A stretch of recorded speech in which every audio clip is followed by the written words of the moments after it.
Hello learners, welcome to Sure Question Academy. Please watch the videos, like and subscribe to the channel. Hello, ഇന്നത്തെ physics ക്ലാസ്സിലേക്ക് സ്വാഗതം.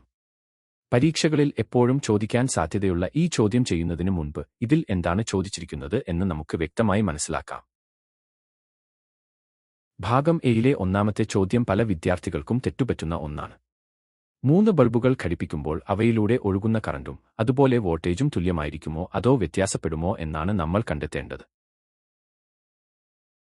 ഇതിനായി 4 സാഹചര്യങ്ങൾ നൽകിയിട്ടുണ്ട്.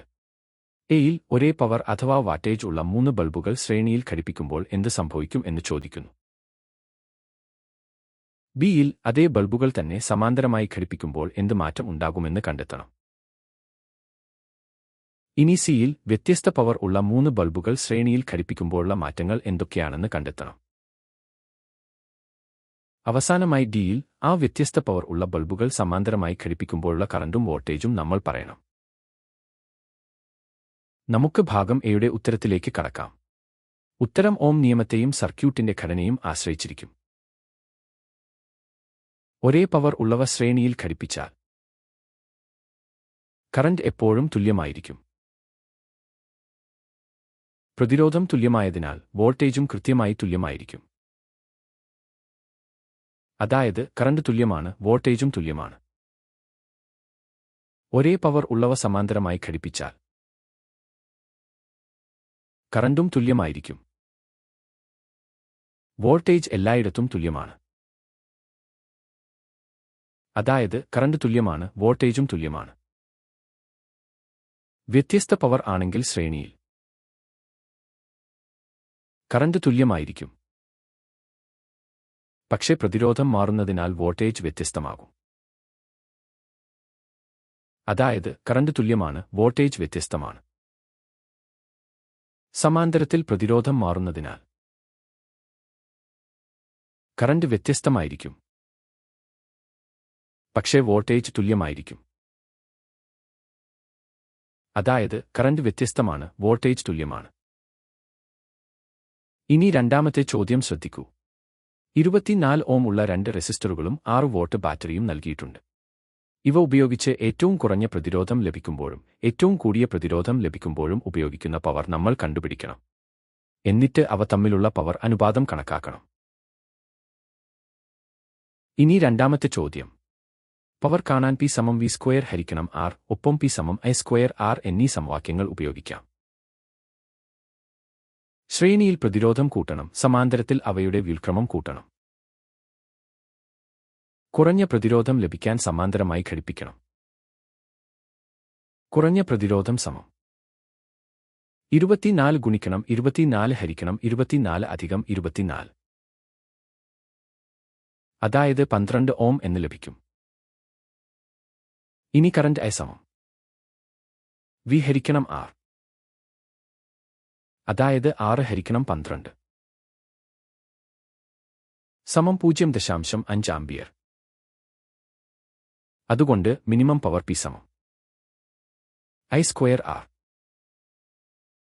അതായത് 0.5ന്റെ സ്ക്വയർ ഗുണിക്കണം 12 സമം 3 വാട്ട് എന്ന് ലഭിക്കും. ഇനി കൂടിയ പ്രതിരോധം ലഭിക്കാൻ അവ ശ്രേണിയിൽ ഘടിപ്പിക്കണം. മാക്സിമം പ്രതിരോധം = 24ഉം 24ഉം കൂട്ടിയാൽ 48 ഓം എന്ന് ലഭിക്കും. കറന്റ് I = V ഹരിക്കണം R. അതായത് 6 ഹരിക്കണം 48 സമം 0.125 ആംപിയർ.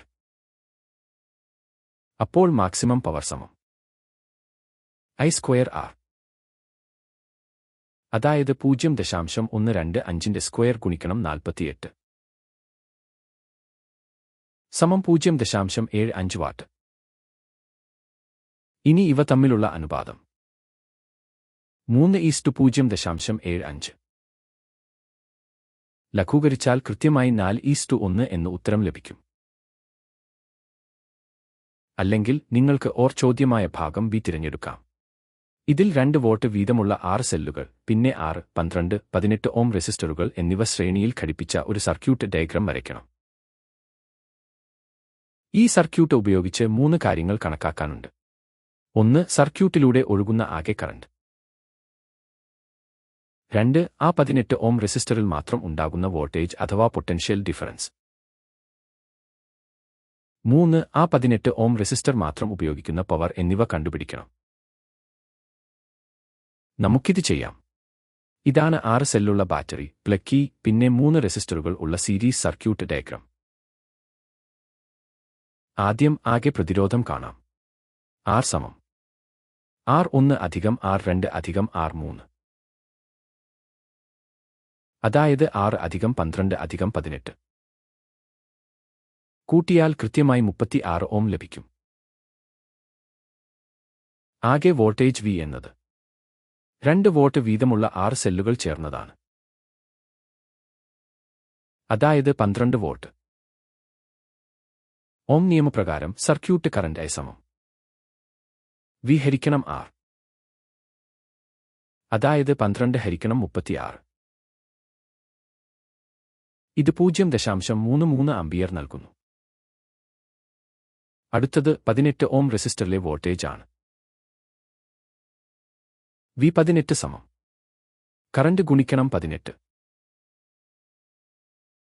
അതായത് 0.33 ഗുണിക്കണം 18. കൃത്യമായി 5.94 വോൾട്ട് നൽകുന്നു. അവസാനമായി ഈ 18 ഓം റെസിസ്റ്ററിലെ പവർ I² ഗുണിക്കണം R. അതായത് 0.33ന്റെ സ്ക്വയർ ഗുണിക്കണം 18. ഇത് 1.96 വാട്ട് നൽകുന്നു. പരീക്ഷകളിൽ മികച്ച മാർക്ക് നേടാൻ ഈ രീതികൾ നിങ്ങളെ സഹായിക്കും. നന്നായി പരിശീലിക്കുക. Happy learning.